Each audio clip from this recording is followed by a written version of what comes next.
रत परमेश्वर शांति करंतु कल्य करतो आ सौभाग्यम संतनोतो आरोग्यमंतनोतो संपदम संपदि पतिते कैशत मन प्रसादयतो आयुधं से सेम सत्यं दत्वा सह्यामृतनामृतार परवरं जम चिम चिमस्य सस्वाम ओम नमो रते Recording भगवते stopped. श्रीमती तिलकनाथाय घाति कुमाष्टमा प्राते सहिताय अनंदर्शन सुखात्मकांदताय अंजततारम जम चिम क्लीं द्रावदय स्वाम ओम ह्रीं शीतोदपदनं शीतोद भगवान सीतापांतो शिमस्त्वा गंधोदपदनं गंधापांतो शिमस्त्वा अक्षतोपदाक्षेपांतो शिमस्त्वा नैवेद्यपदनेमिनातो भगवान पीशिवण शिमस्त्वा दीपा प्रदान चंद्र पर कर्पूरमानिक दीपा पांतो शिमस्त्वम धूप प्रदान धर्मनाथो उग्रादि दशांक शिमस्त्वम फला प्रदान पार्श्वनाथ कर्मनारंग प्रंत शिमस्त्वरंत पंत्वा सद्दान सिद्धा पदाचारी पंत सुतोपादे पंत्वा सर्वसाधारण विज्ञानमस्तु वा उदक चंदन तंदुल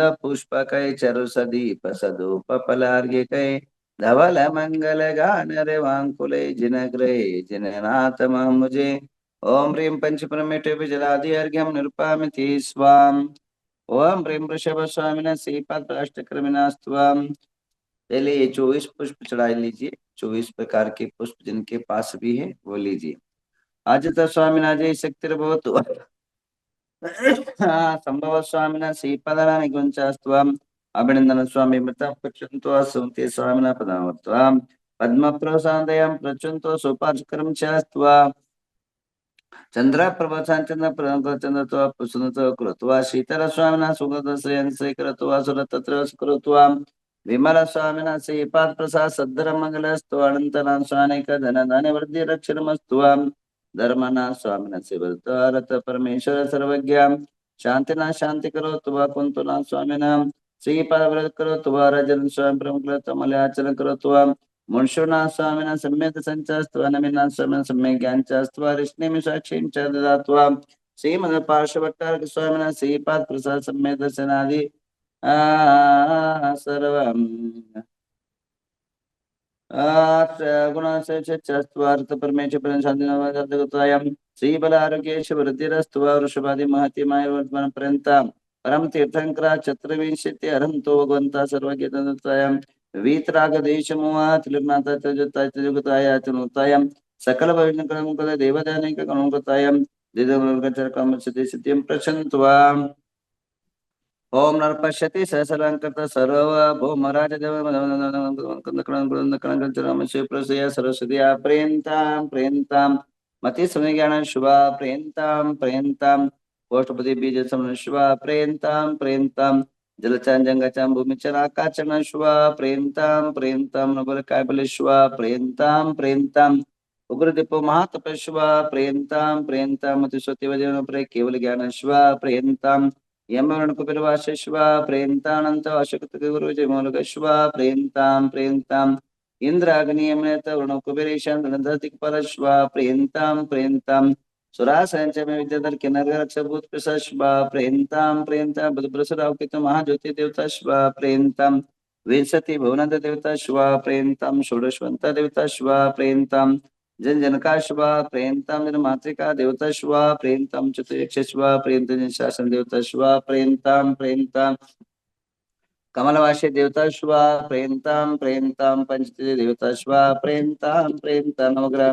देवता शुभा प्रेन्तां प्रेन्तां नवग्रह देवता शुभा प्रेन्तां प्रेन्तां पंचनत देवता शुभा प्रेन्तां अतीतानगत वर्तमान विविध गुण संपूर्ण अष्टगुण सकल सिद्ध समश्वा प्रेन्तां प्रेन्तां सर्वकालमपि गुणधर्मिनां देश संपद सिद्धिरस्तु पुष्टिरस्तु शांतिरस्तु कांति कल्याणमतो अमृत धर्मर्थ श्रीवर्तां गुरुवरवंजां जीं चुं स्वस्ति स्वस्ति मे स्वाहां ओम नमोते गतदाय लगतायं तुलगतुलमद जाति नमतायं ओम कीर्ति लक्ष्मी प्रेन्तां प्रेन्तां वृषभाद वृषराव केतु नवग्रह देवता श्वा प्रेन्तां प्रेन्तां इति नक्षत्र मुहूर्त ग्रामदि सर्वे गुरु भक्ताक्षरं गुणधनिनाम देश धनदान गति कीर्ति सामद प्रमोद भवतु तथास्तु शांतिर्भवतु तथास्तु सिद्धिर्भवतु तथा वृत्ति तथा विघ्नता आरोग्यं तथा सुखं तथास्तु शास्त्रसनैष्ठितं समय परिवर्तन धर्मवर्तां शिवदारं जं छिं चु स्वस्ति स्वस्ति स्वस्ति मे स्वाहा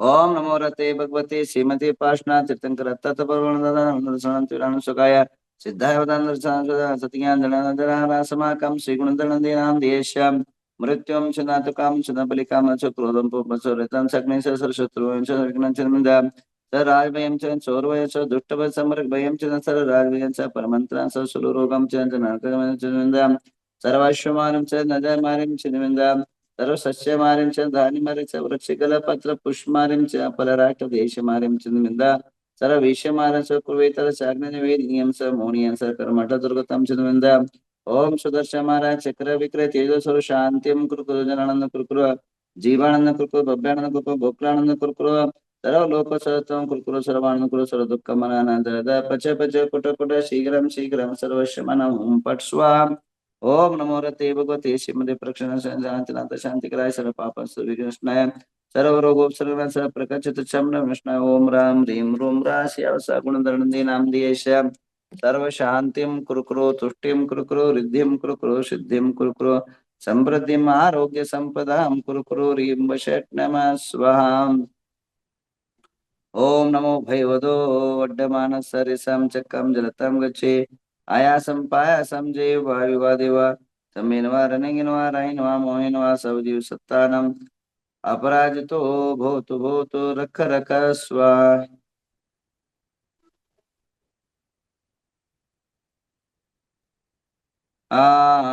ओम न ओम ह्रीं नमो ओरियंताणम ओम ह्रीं नमो सिद्धाणम ओम रूम नमो आयर्याणम ओम रूम नमो वज्रायणम ओम रहा नमो लोवे सवसावनम सर्वाप मृत्युम गाते गाते आविषु वर्धय वर्धय स्वाहा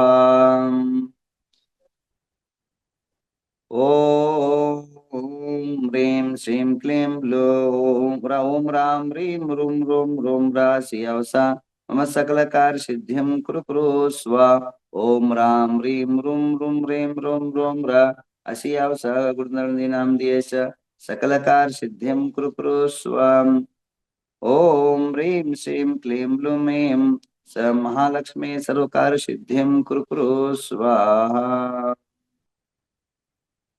आइए अभी शुरू करते हैं। आप सबके नाम पर एक शांति धारा, जितने भी नवग्रह जूम पर लोग हैं उन सभी के नाम पर जो है आज की शांति धारा शुरू कर लेते हैं। उसके पूर्व कल जो मैं बता रहा था, हमारे अंतिम श्रुति केवली आचार्य भद्रभाव का चरित्र जो है सुना रहा था। आचार्यों के रहने के कारण, आचार्यों के इस धरती पर जन्म होने के कारण अनेकानेक जो है शास्त्र की रक्षण हुआ, धर्म का संवर्धन हुआ और अनेकों प्रकार के जिन शासन का प्रभाव न हुआ। अगर आचार्य न होते तो शायद न जाने कैसे कैसे जो है आताताइयों ने, अनेकों धर्म विद्रोहियों ने हमारे संस्कृति, हमारा साहित्य, हमारे जो है प्राचीन मंदिरें नष्ट और ध्वंस कर दिए। और जो कुछ बचा है आचार्यों के बलिदान से, आचार्यों के अथक प्रयास से, अनेकों मुनिराजों के सतत प्रयत्न से ये जिन शासन अभी तक टिका हुआ है, अन्यथा कब का जो है समाप्त हो जाता। आचार्य भद्रबाहु अपने आप में एक बहुत ज्ञानी और महावीर के 150 साल बीतने के बाद एक धर्म धुरंधर युग पुरुष, युग धुरंधर हुए। आचार्य भद्रबाहु स्वामी, मैंने कल बताया था, आहार के लिए गए थे उज्जैनी नगरी में और बच्चे ने भी बोल दिया गच्छे गच्छे, सामने सांप भी दिखा 12 फन का। तो 12 साल तक यहाँ भयंकर दुष्काल पड़ेगा, ये ज्योतिष शास्त्र के निमित्त से उन्हें जाना। क्योंकि आज जंगल के अंदर प्राणियों को सबसे पहला जानकारी पता पड़ती है प्राकृतिक आपदाओं से।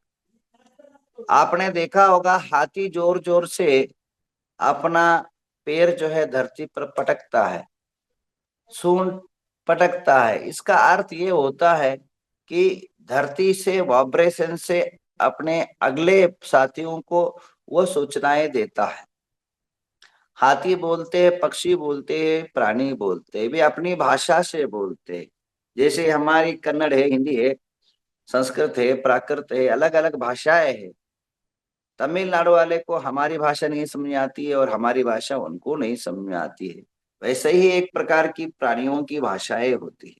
प्राणी भी अपने तरीके से बोलते हैं, अपने तरीके से जीते हैं। हम उनकी भाषा सीखना जरूरी है।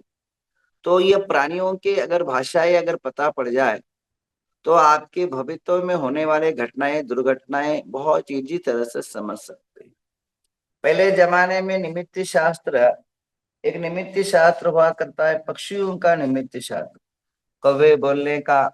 अगर किसी डाल पर आपके घर के सामने अगर कौवा कंटिन्यू बोल रहा है 1 घंटा सुप्रभात में, निश्चित रूप है ना उस घर में मेहमान आएंगे, समझे। पहले जमाने में ना डाकिया था, ना पत्र था, ना मोबाइल था, ना एसएमएस था, ना व्हाट्सएप, ना कुछ भी नहीं था। आदमी कहीं लेटर लिखना पड़ता तो 3 3 4 4 दिन चले जाते थे जा करके समाचार देने में। परंतु ये पशु पक्षियों ने हमें बहुत मनुष्य की साथ दिया है। मानवता की साथ अगर किसी ने निभाया है तो सबसे बड़ा अगर साथी कोई है तो पशु पक्षी है, जो आपके अनेकों होने अनहोने की घटनाएं याद दिलाते। अगर आपके सामने जो है, घर के सामने कुत्ते सुबह सुबह अगर रोने लग जाए, 4 बजे से लेकर के 5 6 बजे के बीच में अगर रोने लग जाए मुंह ऊपर करके, आप निश्चित समझिए आपके घर में दुर्घटनाएं होने वाली है।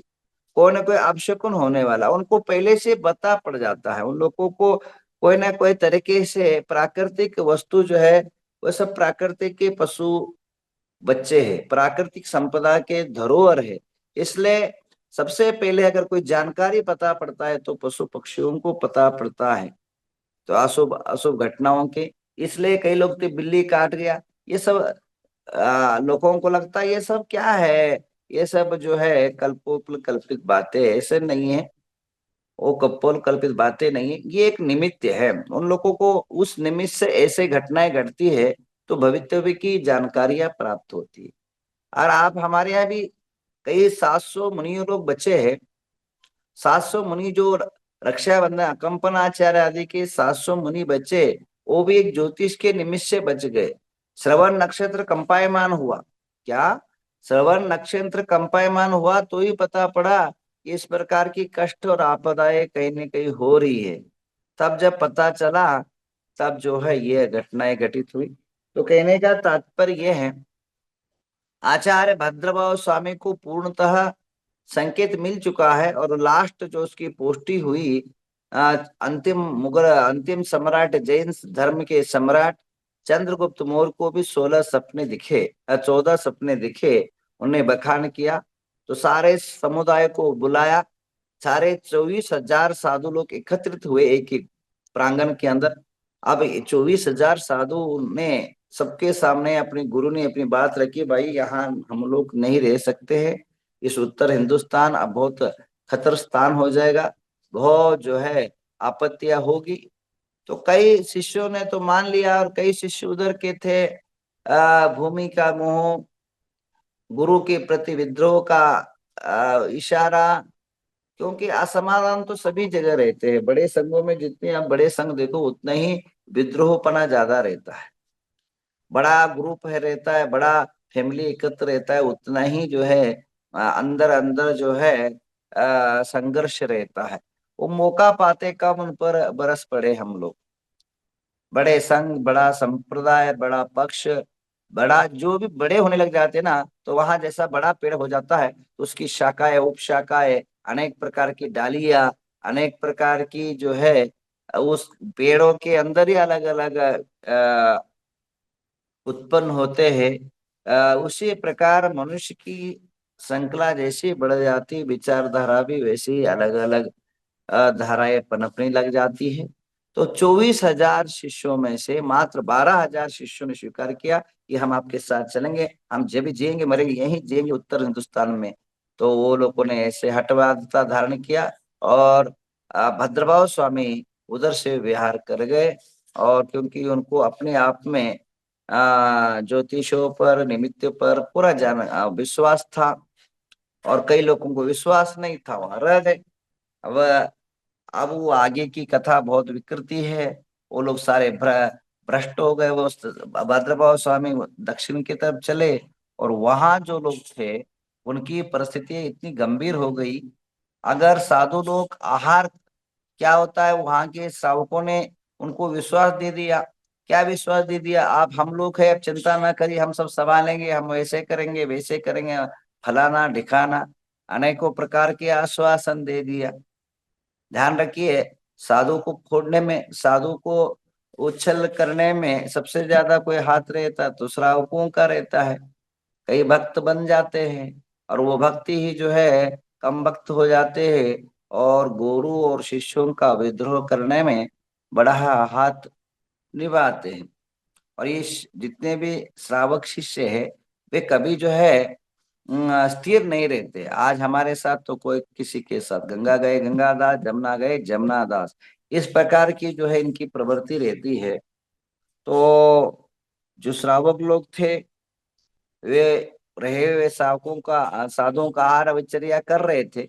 बाद में हुआ यूं कि दुष्काल इतना पड़ गया, इतना दुष्काल पड़ गया, खाने के लिए लाले हो गए। जो गरीब सामान्य वर्ग मिलिट्स टाइप के लोग थे, वे जो है साधु को तकलीफ देने,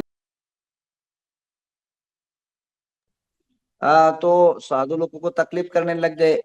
जैसे आहार करने गए तो आहार छीनने लग गए।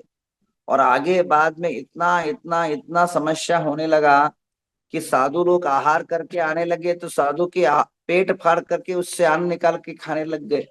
इस प्रकार की विकृतियां उस समय परिस्थितियां निर्माण हुई। और उसके बाद कई साधु जो है मर गए। कई साधुओं का कई साधुओं का कई साधुओं का अनेकों प्रकार के हत्याएं हुई, मर्डर हुआ। तो सारे श्रावक लोग और साधु लोग इकट्ठा हुए, और ऐसा समस्या है। अब एक काम करें, कि अब ऐसी परिस्थिति है तो आप रात को आया करें कुछ दिन तक। सब लोग सो जाते हैं, आप आहार करके ले जाए, खा ले। अब भूखा करे ना क्या करता, मरते करे नहीं क्या करता, श्रावकों के अधीन था। तो वो भी मारने लग गए। अब रात को आने लग गए। अब रात को आने लग गए तो कुत्ते से परेशान होने लग गए, कुत्ते काटने लग गए, कुत्ते चिल्लाने लग गए। तो हाथ में एक लाठी रखा कुत्तों को भगाने के लिए। उसके बाद आगे जो है दिगंबर अवस्था को, रात को साधु जाता है, अचानक गर्भपात होने लग गए। महिला एकदम साधु को, दिगंबर साधु को देखिए, भूत आ गया, वो आ गया, ऐसे अलग अलग गांवों में ऐसी घटनाएं घटने लग गई। फिर सवस्त्र हो गए। और इस प्रकार की वहां के जितने भी साधु थे, वे सारे जो है पदभ्रष्ट, व्रतभ्रष्ट और चारित्र भ्रष्ट होकर के सारे जो है विकृत अवस्था को धारण किए। तो जब 12 साल समाप्त हुआ तो सूरभद्र आदि ने बुलाया, बोले अपने आपातकाल में जो हुआ हुआ सब ठीक कर लो। और उसमें ही दो विद्रोह हुआ, उनको ही जो है कुछ नरसंहार हुआ। तो उसमें भी विघटन परिस्थितियां निर्माण हुई। तो कहने का तात्पर्य, जो 12 साल के 12,000 लोग जो साधु थे, उनके पूरा जो है चित्र बित्र हो गया, धर्म की संस्कृति और चर्या सारा जो है समाप्त हो गया।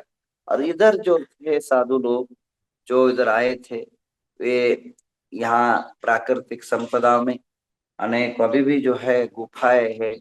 कन्नौर के अंदर गुफा है, गोकाक के अंदर गुफाएं है, जो भद्रभाव स्वामी के आने का सूचनाएं देते हैं। अभी भी जो है आप श्रवण बेलगुड़ में जाइए, वहाँ गोमटेश्वर बाहुबली के अपोजिट जो है